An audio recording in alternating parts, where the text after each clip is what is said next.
Women get to a point in life where we just don't care. We've been through the BS. We're burnout and done playing by the rules.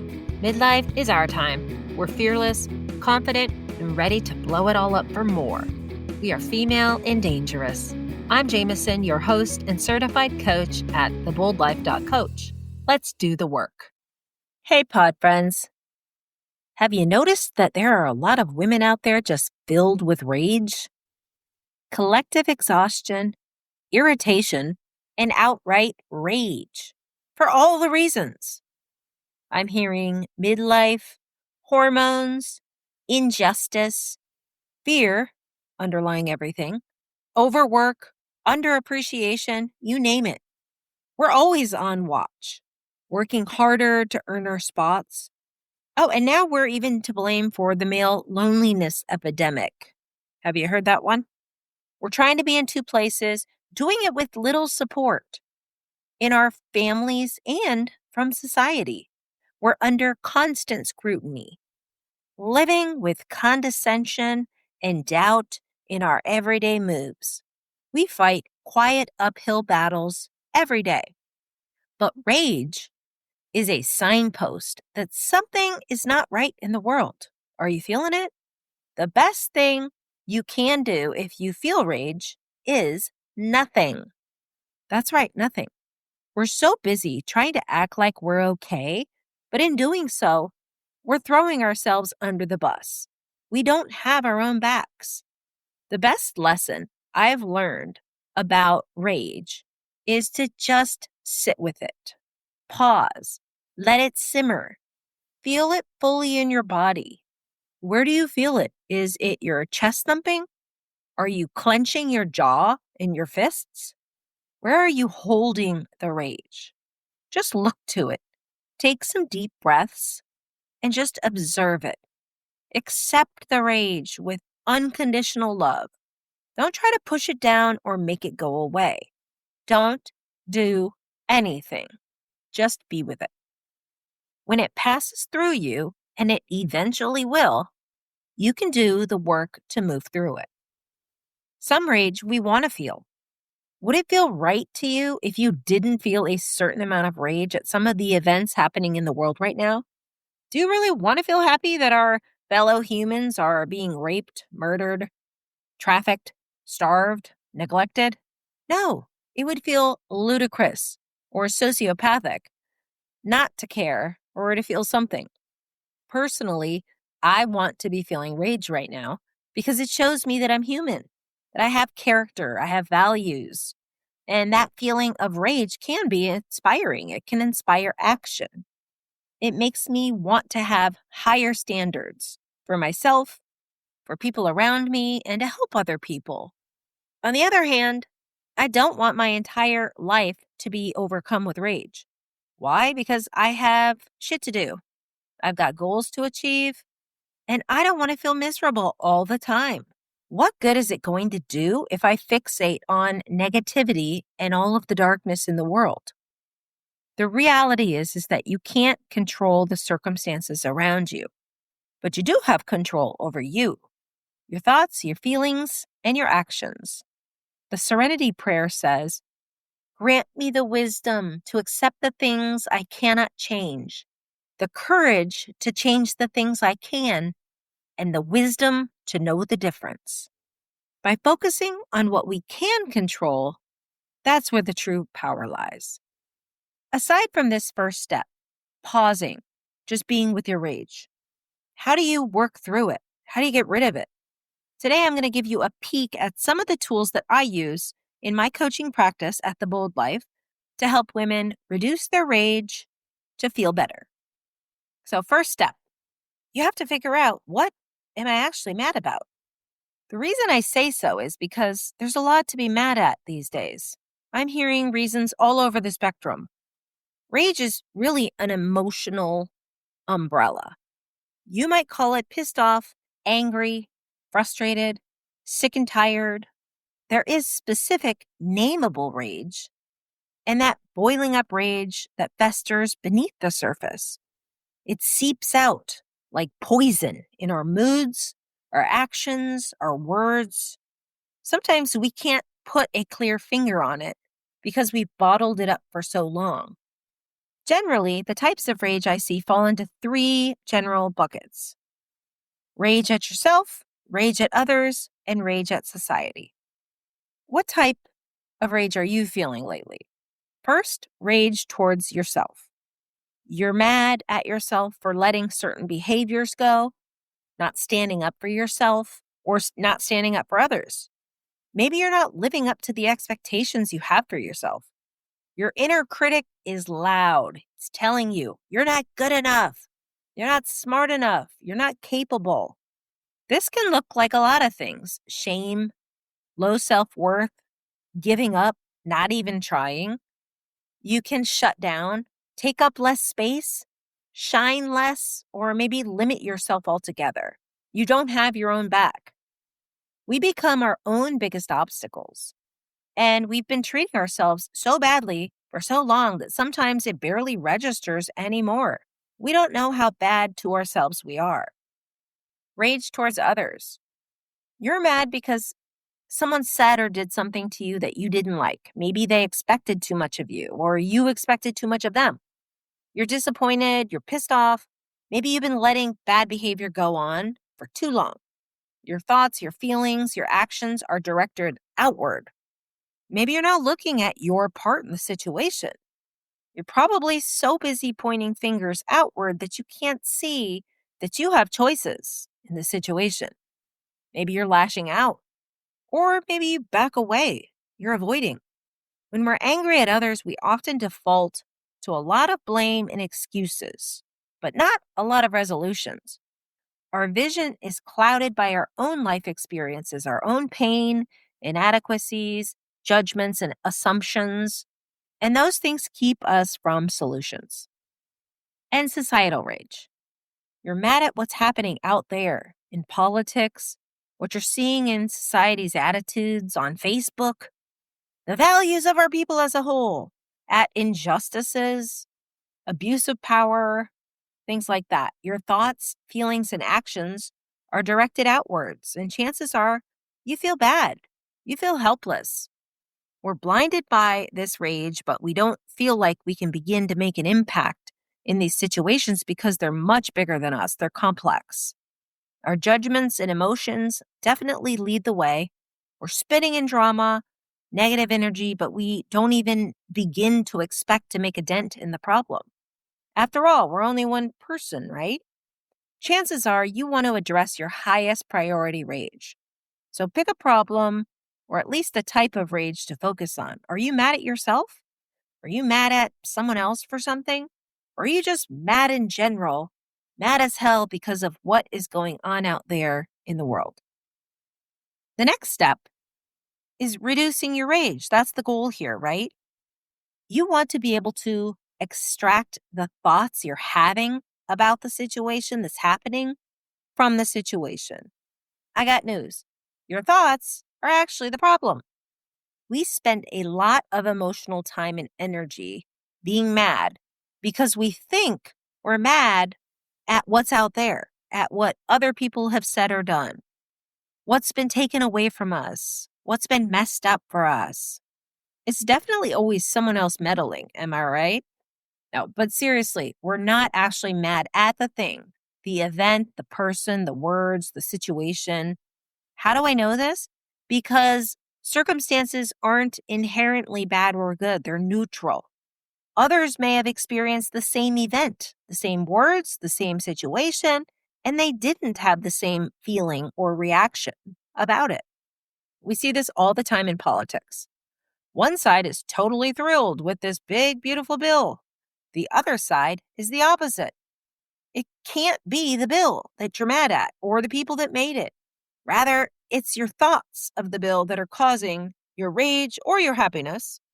Either way, your thoughts, your experiences, your values, your judgments, and assumptions color the bill. They imprint the way you see the bill. Whether you like the bill or not, it happened. That is the circumstance. The goal is to reduce your rage in your life to feel better, because don't ever forget, your sanity is number one. Cognitive behavioral therapy essentially says that our thoughts, feelings, and actions are interconnected. And by getting a handle on those, we can affect desired change in ourselves and in the world. When we have negative thoughts, we feel negative. And chances are we act out or react in unproductive ways that are unhelpful, probably because they're negative. If we're not careful, this pattern of negativity, creating negative feelings, inspiring negative actions, becomes a downward spiral, which then becomes the norm in our lives. The concept is simple. Change these three elements, thoughts, feelings, and actions, and change your life. This concept isn't front page news for some people. Yet here we are. We're angry. We're upset. We're pissed off. We're enraged. And we don't know what to do about it. You may not have an issue where you fly off the handle and abuse people. And maybe you can regulate your emotions quite effectively externally to those around you. But rage, stress, all of the heavy emotions take a toll on your mental and physical health. Feelings have a way of coming out one way or the other. When we're trying to improve some aspect of our lives, for example, I'm trying to reduce my rage, we often skip right to the behavior change part. We try to change the habits that we've been repeating for a long time. We say, oh, I'm going to get off Facebook so that I don't have to see negativity. I'll swear off toxic relationships. I'm just magically never going to date anyone bad for me again. I might pledge to change my diet and workout plan. It's just going to happen at the snap of the fingers. But then when we try to make those behavioral changes stick, without going any deeper, we often fail to get results. We want to see a new version of ourselves, but the same inner critic is telling us, we can't, you can't, you're not going to be able to do that. We think the same negative thoughts that are at odds with the changes that we want to see. The same judgmental voices blame others instead of looking at what we are doing or what we could change. Soon we're back to the same behaviors and habits that we were trying to get away from in the first place, but now it's worse because once we perceive that we failed, we're even less confident in ourselves and our abilities. It's a bad cycle. And to break the cycle, we have to be willing to become aware of our low quality thoughts so that we can then learn to reframe them to produce better feelings and better actions. This is the thought work that produces lasting results. I'm going to demonstrate this thought work model with a pretty simple example, and that's to show you how you can reframe your thoughts without making it too complex. Now, this takes commitment and time to fully bring about change. It's not like you're going to be able to change your entire world by listening to one podcast. But if you can pick up a few basic principles, you can make a difference. So my scenario, well, let's just say I feel rage because my kids leave their stuff all over the living room and they don't appreciate me. They do it all the time. It never changes and they just don't care about me. So the circumstance is that my kids left their stuff in the living room. This is just a neutral happening. It's not necessarily good or bad. It just is. This is what happened. My thoughts or belief about it is that they don't appreciate me. That's opinion. That's my opinion. But wow, imagine if it were really true that the kids didn't appreciate you at all. What a horrible way to live. What a travesty. How dare these children feel such a way? No credit to poor me for doing everything for them. Do you hear the drama? The self-victimization, the assumptions, the blanket generalizations I'm making in my thoughts that my kids don't appreciate me? With all of that personal drama, the pain, the grandiosity living in my thoughts, of course I feel rage. But are those thoughts even true? Is it a fair statement to say that because the kids left a few personal objects in the living room that they don't appreciate me as a mother? No, it isn't. Is it based in evidence? No. There's no causal relationship between leaving a few clothing items around and having total lack of appreciation for another human. It's not a logical conclusion to draw. Is it a thought I may have had because my own problems, my own unresolved pain, my own frustration, my assumptions, my judgment? Yeah, quite likely. Could there be other reasons that the kids would leave their stuff out around the house that have absolutely nothing to do with me or their appreciation for me as a mother? Yes, that is a possibility. The point is that our thoughts get really messy. They get carried away, illogical, and toxic even. It's like they're these automatic psychos speaking to us in our minds. In order to clean these thoughts up, we have to self-reflect. We have to become aware of the craziness we're telling ourselves. We have to get a grip. We have to be honest about our own internal messaging and change it. So the problem with these uncontrolled thoughts is that they create chaos in our actions. So let's just say my kids, they left their things in the living room. I thought the thought, they don't appreciate me.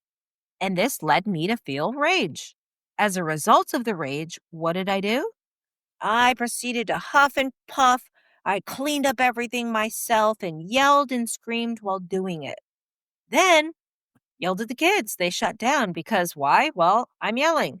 And everyone else in the whole house ends up miserable and angry. The kids think I'm crazy. I feel crazy. It's a lose-lose because the result is that no one learned a lesson, me or them, and no one grew and nothing changed. The thought that they don't appreciate me led me to feel rage. As a result of the rage, I acted and I reacted. I lashed out, and the results were not in my favor. So it doesn't take a brain surgeon to understand that the thought led me to a feeling that created a lot of negative action and didn't help me at all. What needs to be done here is that I need to reframe my thoughts, think better thoughts, think fairer, more rational thoughts to get a different feeling, do different actions, and hopefully result in better outcomes. So let's look at this another way. So instead of thinking nobody appreciates me, I could pause. I could just look at the thought driving my rage and see how I can replace it with something more positive, if not positive, more productive, if not productive, at least fair or reasonable or logical. Is it possible the kids were just being kids, not thinking about the consequences of their actions, or maybe they got distracted? Is it possible that they thought you would do it because you always do? Yeah, all of those things are possible. Is it possible that their actions had little to do with you and everything to do with them? They're kids. They're immature. They make mistakes. Is it possible that they actually do really appreciate you for picking up their things? They know that you're always going to be there for them, and so they take it for granted. But it's because they're thinking about what a good mom you are. Maybe they're just not very good at expressing their appreciation. There are tons of reasons. They're all outside of your control. Others are always going to say and do things that we don't like all of the time. That is unavoidable. So when you reframe the thought to something more reasonable, you get a more reasonable feeling. And this drives more reasonable action, likely to get you closer to your ultimate goal. In this situation, if I thought these kids left their things out, but, they need to own that, not me, I would probably feel more unbothered or less bothered. This assertion would probably make me feel pretty driven to go right up to their room to ask them, hey, when are you going to pick up your belongings?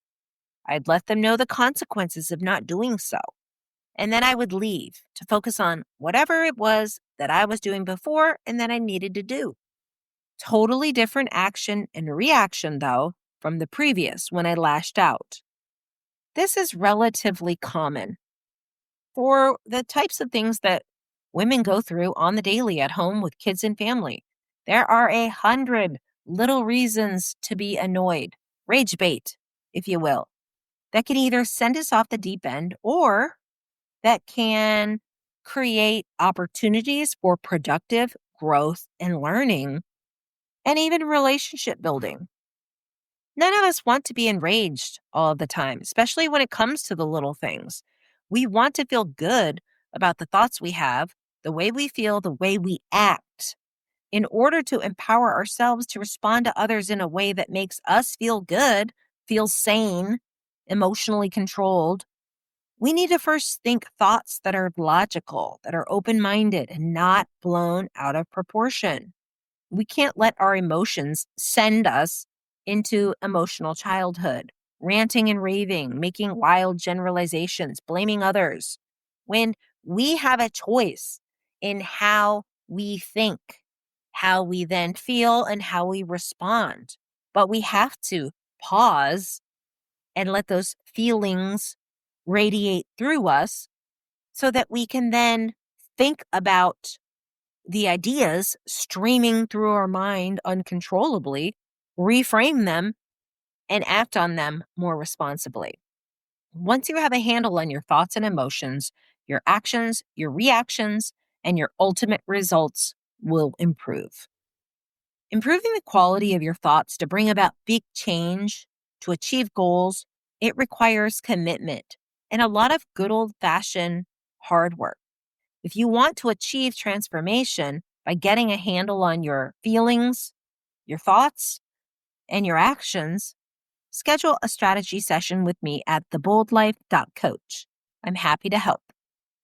You can download the free Rage worksheet from today's episode, episode 12, on my website. Go to the members page at theboldlife.coach and create a free account or log in. Members can access this and any other content that I put up there in relation to my episodes. I'll leave you with one of my favorite quotes from Gandhi. Watch your thoughts, for they become your words. Watch your words, because they become your actions. Watch your actions, for they have become your habits. Watch your habits, for they become your values. Watch your values, or they become your destiny. I hope you enjoyed this episode. If so, give me a follow and a quick review. You can always reach me at theboldlife.coach. See you back here next week at Female and Dangerous.